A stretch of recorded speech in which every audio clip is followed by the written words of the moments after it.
Assalamu Walaikum. In this video, how to add color behind text in Photoshop. Let's begin. First of all, step 1 for text and step 2 image text. Okay. Then step 1, see this text, click shape and use color,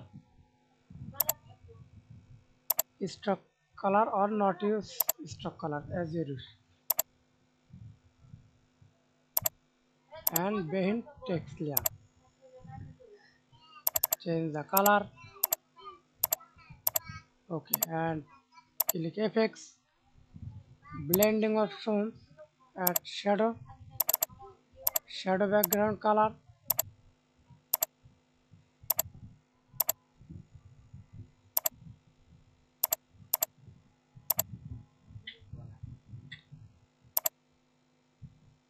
outer glow, stroke.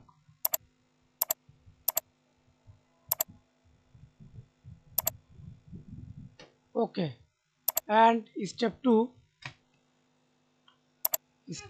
see this image. First of all, select the magic wand tool, multiple selection.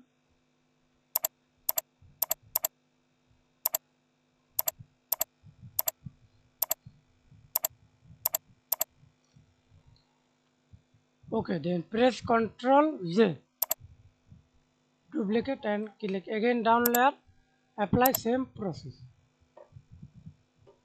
That's it. Thanks for watching video. Please subscribe to my channel, like, comment, share.